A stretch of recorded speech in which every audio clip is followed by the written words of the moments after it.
qu'est-ce que je voudrais vous demander? Qu'est-ce que vous voulez que le public, ceux qui nous regardent, fassent vis-à-vis de vous? Comment vous voulez qu'ils soient? Moi, personnellement, bon, je veux dire, j'aimerais qu'il me pose... Moi-même, quand j'étais aux études, je dis directement que je suis atteint d'épilepsie, puis que s'ils désirent venir me poser des questions, je vais être je vais être content de leur expliquer c'est quoi, à cause, je pense, c'est par des moyens même qu'on peut... Qu'on peut enlever les préjugés. Toi, Joanne, qu'est-ce que tu voudrais? C'est évident quand, bon, travailler parmi une gang de gars, là, avec qui je travaille, pour moi, ça a toujours été ma crainte de travailler parmi des gars où je serais seule de femme, puis savoir que peut-être cette éventualité-là que j'ai déjà vécue pourrait encore se représenter. C'est toujours cette crainte-là que j'ai. Mais je pense que la gang avec qui je suis, je pense que je suis bien entourée, puis ce serait le genre de groupe qui me Mais il y a tellement de préjugés, Joanne. Oui. Tu n'as pas osé leur dire. Non, parce que j'ai pas encore choisi le moment propice. Je vais sûrement le faire. Mais ils vont le savoir, là. Ils vont le savoir. Là, ça, ils vont le savoir. Là, bon. Mais je pense qu'ils vont réaliser que, bon, c'est quelque chose qu'elle a su bien nous cacher. Et sûrement, on va venir m'en jaser. Mais je suis bien ouverte à vouloir leur en parler. Toi, pour ton enfant. Pour mon fils, écoutez, les préjugés, j'aimerais beaucoup qu'il y en ait moins. Et puis, c'est la pitié, moi, qui me dérange le plus. Les gens qui vont... Je trouve ça négatif. Je trouve pas que mon fils... je trouve ça dommage qu'il aille à vivre avec ce handicap-là, mais je trouve pas que la pitié peut construire, aider ou être positif d'aucune manière. Je trouve que ça le freine. Et puis, en tout cas, pour nous, ça nous apporte rien de positif. On aimerait avoir des gens autour de nous qui soient ouverts, qui soient capables de composer avec cette particularité-là qui fait partie de mon fils, mais qui n'est pas totalement mon fils. Je trouve ça dommage qu'il y ait des gens qui ne soient pas capables d'accepter l'épilepsie. Ah, il y en a beaucoup. Il y en a beaucoup. Mais qu'est-ce qu'ils n'acceptent pas? Mais ils n'acceptent pas le côté ordinaire. Je veux dire, mon fils a des crises d'épilepsie, mais à part de ça, c'est un enfant tout à fait ordinaire. C'est 2 minutes. Exactement, dans un laps de vie, en tout cas dans une... Alors, c'est à ces gens-là que je m'adresse. Est-ce que ça irait jusqu'à ne pas l'inviter? Définitivement. En tout cas, qu'il fasse une crise puis qu'on ne sache pas quoi faire avec. Bien, définitivement. Je veux dire, que ce soit au niveau scolaire, que ce soit dans les activités, si par exemple des gens vont en randonnée, de ski de fond, l'inquiétude qu'ils ont d'amener un enfant qui potentiellement pourrait faire une crise. La ségrégation que ça peut créer, que ce soit au niveau des camps d'été ou des activités, je trouve ça dommage. Nous, on aide notre fils à vivre le plus normalement possible à l'intérieur, bien sûr, des limites, des réelles limites. Elle vit même avec son enfant, mais je veux dire, en tant qu'adulte, j'ai vécu, moi, des refus où on me disait, ah non, il va falloir que tu sois accompagné avec quelqu'un qui connaît ta condition, parce que nous autres, Quand on sait que quand tu as ta crise, on n'a qu'à te laisser faire, à te mettre quelque chose, il n'y a rien à faire. Il n'y a rien à Il n'y a faire. rien à faire. Il faut laisser passer. Puis, c'est évident qu'après ça, je vais être fatiguée. Bon, je vais peut-être avoir besoin d'une quinzaine de minutes pour me remettre un peu sur le pied. Là. Mais après ça, je vais être un petit peu au ralenti pour le restant de la journée, mais je vais être capable de fonctionner. Oui. J'aimerais revenir sur le point de la pitié, qui, je pense, est un point très important, de ne pas prendre les personnes atteintes d'épilepsie en pitié à cause de moi-même. Quand je fais une crise en public, je ne le choisis pas. Mais, je veux dire, bon, quand j'ai la chance, je vais poser des questions aux personnes, puis j'essaie d'avoir des commentaires. Mais je pense que c'est un point très, très important. Puis, je pense on ne dira jamais assez, mais il y a toujours un point positif qui ressort à travers ces épreuves-là. Puis ça, c'est important de le souligner. À cause, faut pas juste voir ça du côté négatif de la chose. C'est un enrichissement. Oui. Puis, je le vois à travers les années, moi, ce ce que ça m'a apporté, la persévérance, Vous avez été, c'est déjà fini, vous avez apporté beaucoup. Je pense qu'on a compris. On vous a vu, on a adoré Ludovic qui est dans la cuisine, mais on sait maintenant que c'est une personne comme les autres, qui fonctionne 99,9 du temps parfaitement, normalement, puis tout à coup, il y a cet orage électrique temporaire dans le cerveau, un petit orage là, qui passe comme ça, et qu'après ça, on revient, puis c'est comme avant. Je dois partir rencontrer un neurologue de l'hôpital Sainte-Justine, le docteur Lionel Carman, qui va nous expliquer médicalement ce que c'est et surtout, qu'est-ce qu'on doit faire quand on est en présence d'un épileptique. Merci. Merci.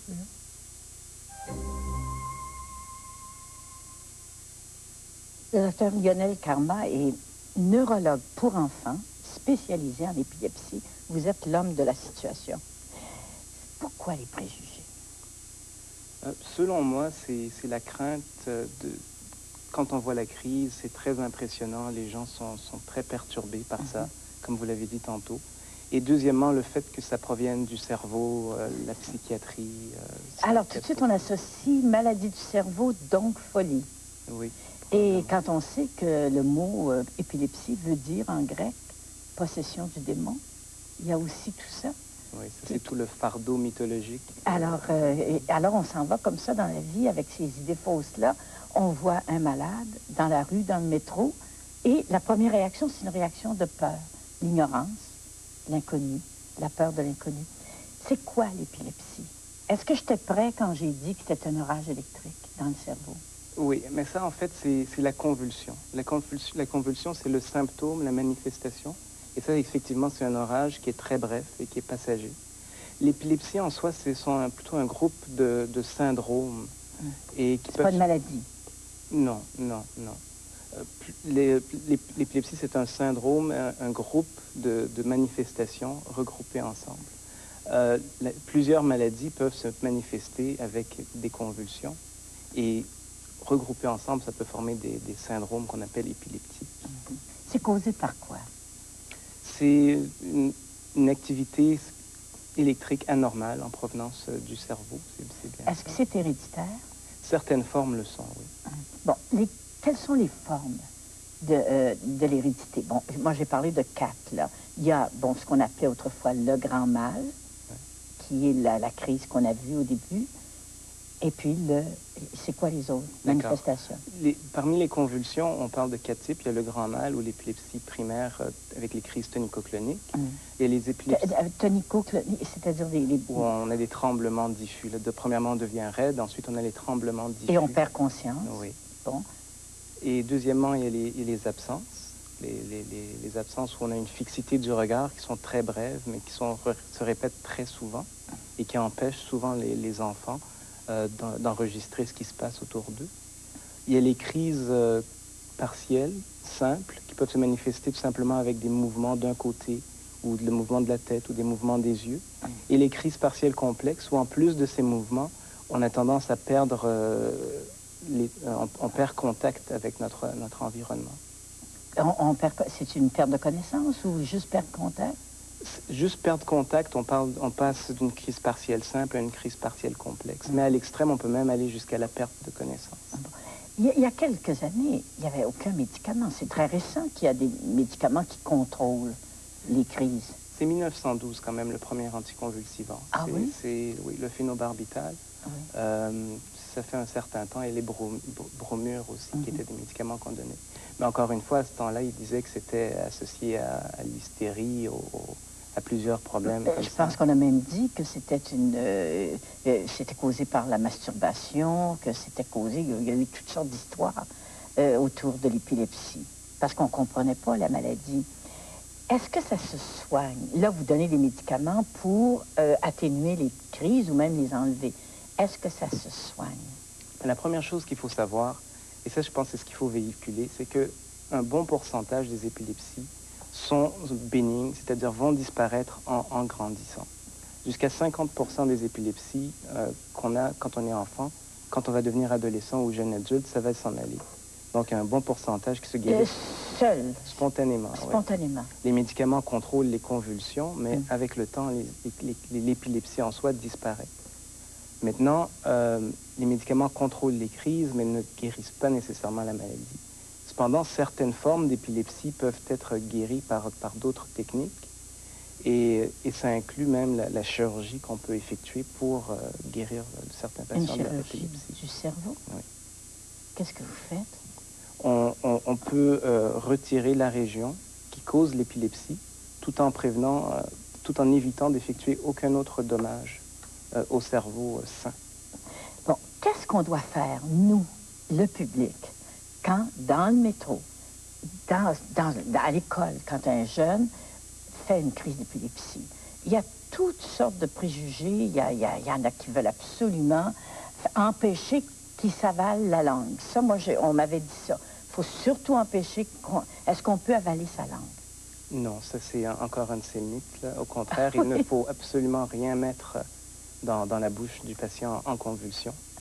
Ce qu'on recommande, c'est de le tourner sur le côté, d'accord, pour libérer ses voies aériennes, pour qu'il puisse bien respirer, et que si jamais il vomisse, comme Ludovic nous disait, oui, qu'il ne s'aspire pas, que le régurgie n'aille pas dans les poumons. Et ensuite, on attend que la crise se passe, tout simplement en poussant tous les objets dangereux qui peuvent être situés autour de la personne qui convulse. et faire un peu d'air quand même, parce il y a beaucoup de gens qui vont aller très près, puis il y en a qui veulent les secouer, il y en a qui veulent... Il y a toutes sortes de manifestations de la part du public, qui est une manifestation de peur, bien sûr. Bon, alors, il n'y a rien d'autre à faire. Non, et on attend. On attend. Et si on voit que la crise dure plus de 5 minutes, alors on recommande quand même d'appeler l'ambulance et de se rendre à la salle d'urgence la plus près. Bon, plusieurs nous ont dit ce soir que, bon, ils étaient comme Ludovic, est-ce qu'on appelle l'ambulance pour lui? Oui, encore une fois, quand les crises durent plus de 5 minutes.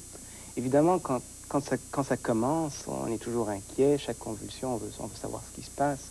Mais après un certain temps, je crois que les parents, les patients, ils comprennent bien que c'est des épisodes brefs, isolés, pour lesquels ils n'ont pas besoin de se rendre à l'urgence à chaque fois. Bon, pour revenir aux préjugés, parce que je pense que c'est pas une maladie, mais c'est le syndrome, si on veut, qui fait le plus peur. Avez-vous des suggestions pour éviter les préjugés? Moi, ce que je fais, c'est que je dis à mes patients et à leur famille de le dire à tout le monde, d'expliquer à leur environnement. Chaque personne qui est informée, c'est une personne avec moins de préjugés. Alors vraiment, il ne faut pas se cacher. Ou des fois, ils me demandent, est-ce qu'il faut juste mettre le bracelet? Je dis non, il faut mettre le bracelet, mais il faut dire au prof, il faut le dire à tout le monde. Il y a un bracelet, je suis épileptique. Oui, oui. Alors, vous préconisez à l'hôpital Sainte-Justine de le dire. Oui, c'est ça, d'avertir toutes les personnes qui peuvent être en contact avec cet enfant-là, pour qu'il soit bien au courant, qu'il sache qu'est-ce que c'est, et qu'il soit rassuré si jamais quelque chose arrive, que ce ne sera pas la fin, ou tout ce qui peut inquiéter les gens. À Sainte-Justine, il y a à peu près combien, je vous demande ça parce que je sais qu'au Canada, il y a 280 000 cas d'épileptiques. À Sainte-Justine, il y en a combien des jeunes, des petits? Je ne pourrais pas vous donner un décompte exact, mais à notre clinique d'épilepsie, on voit facilement une quinzaine de patients chaque jour. Donc, on doit en suivre peut-être, je ne sais pas, je dirais 2, 3, 4 000 peut-être par année, j'imagine. Vous suivez 4 000 enfants. Vous en voyez beaucoup, comment ils réagissent, les enfants? Est-ce qu'ils sont malheureux de ça? Est-ce qu'ils s'accommodent? Je crois que c'est beaucoup plus difficile après un certain temps pour la famille que pour l'enfant lui-même, qui lui accepte sa condition et qui la véhicule bien avec ses amis. Il se développe un certain cercle d'amis qui se sent très à l'aise avec cet enfant-là. Et laisse tomber, comme Ludovic a dit, les pas fins, on leur parle pas. C'est ça, exactement. C'est les parents. Hein? C'est les parents. Et la qualité de vie qui est atteinte, c'est en général par l'anxiété de ce qui peut se produire. Parce que si on regarde d'autres maladies chroniques, comme l'asthme, le diabète, etc., ces familles-là ont une bien meilleure qualité de vie que l'épileptique, qui craint toujours. Et c'est cette crainte qu'il faut essayer de dissiper. Parce que, finalement, l'épilepsie, c'est cet orage qui ne dure que quelques minutes Et après, bon, un enfant comme Ludovic peut en faire combien de crises par semaine? C'est très variable. Ce qu'il faut savoir aussi, c'est que de tous les épileptiques, 70% seront contrôlés dès le premier médicament. C'est-à-dire, on en a vu certains aujourd'hui qui sont quand même des cas assez sévères. Mais 70% sont contrôlés par la prise d'un médicament et on va en chercher un autre 15% avec un deuxième médicament. Et avec tous les médicaments récents, on va chercher un troisième 5%. Est-ce qu'il y a de la recherche qui se fait pour finir par découvrir les causes? Oui, et la Ville de Montréal est quand même un pionnier en recherche sur l'épilepsie. Ah oui? Et ça, il faut être fier de ça. Et activement, on fait de la recherche pour l'épilepsie, le traitement, les causes, comment le guérir, comment l'éviter. Et améliorer toujours ces fameuses pilules qui ont toujours des effets secondaires. Oui. Qui sont parfois bien ennuyeuses pour les jeunes enfants. Oui. Et justement, récemment, il y a eu plusieurs nouveaux médicaments qui ont été mis sur le marché qui semblent avoir peut-être un peu moins d'effet, mais comme ils sont nouveaux, on ne les connaît peut-être pas assez bien pour avancer ça. Docteur Karma, je vous remercie beaucoup. Je pense, j'ose espérer qu'une émission comme celle-là va essayer d'enlever un petit peu quelques préjugés. Merci d'être venu. Merci d'avoir reçu. Merci. On s'en va à la pause.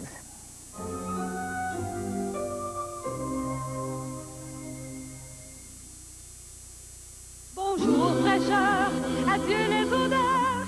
Avec l'autre, bouche, bouche, Glade nuage fraîcheur. Nuage fraîcheur reste en suspension et rafraîchit pendant des heures. Les aérosols ordinaires retombent en un rien de temps. Glade nuage fraîcheur. La fraîcheur de Glade. Plus votre bouilloire est vieille, plus ce genre de choses arrive. Les débris minéraux. Voici la nouvelle bouilloire Filterline de Philips. Elle possède un filtre intégré, facile à nettoyer.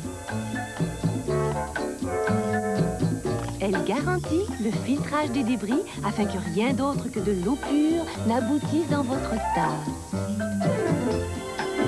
Les bouilloires Filterline, nouveaux de Philips. Faisons toujours mieux. Il existe une loi au pays et nous aimerions vous la rappeler. Elle vous donne droit au plus bas prix possible. Zellers l'a instaurée et aujourd'hui, elle est encore plus significative que jamais. Voici la preuve. Zellers s'engage à respecter la loi qui réduit les prix encore plus bas que jamais. Jugez par vous-même. Zellers, où le prix le plus bas fait loi tous les jours. Je suis le meilleur! Je suis le plus gros! Je suis le plus vite! Intermax, c'est un travail d'équipe! Oh, oui. Vous êtes mon gros trio. Grâce à vous, les clients peuvent économiser 3 fois 20 20 sur chaque appel aux 3 numéros qui accumulent le plus de frais durant le mois. Puis ça, là, les gars, c'est partout, partout, partout! Au Canada, puis aux États-Unis! Pour en savoir plus sur le gros trio Intermax, appelez-nous. On va donner notre 100%! Les gars, j'ai dit 3 fois 20. Ah.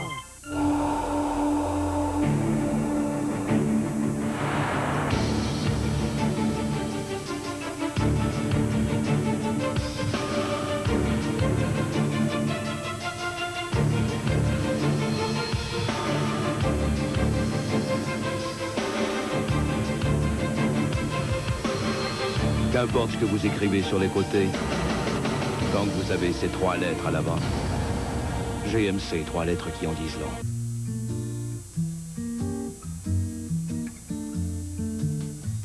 Ce souvenir, je te prends. Des souvenirs comme ça, j'en veux tout le temps.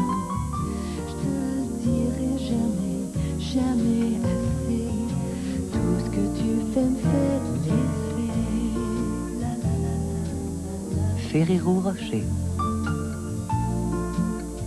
Bonjour fraîcheur, adieu les odeurs. Avec l'autre, bouche, bouche, Glade nuage fraîcheur. Nuage fraîcheur reste en suspension et rafraîchit pendant des heures. Les aérosols ordinaires retombent en un rien de temps. Glade nuage fraîcheur. La fraîcheur de Glade.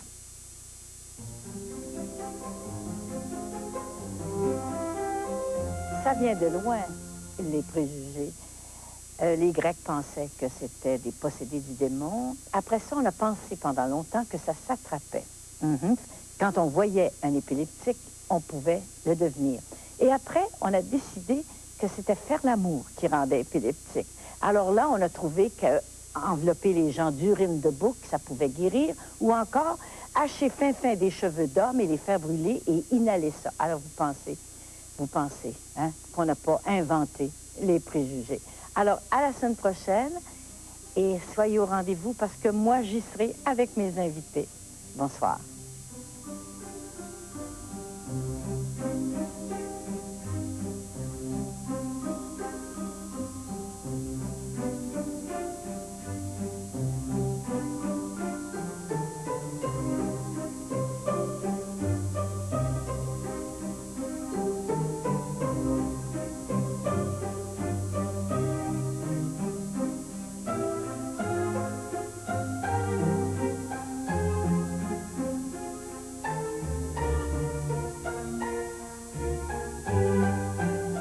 À Jeannette Toucourt, la semaine prochaine, en compagnie de Guy Corneau, nous examinerons les caractéristiques de l'âge héroïque entre 28 et 32 ans.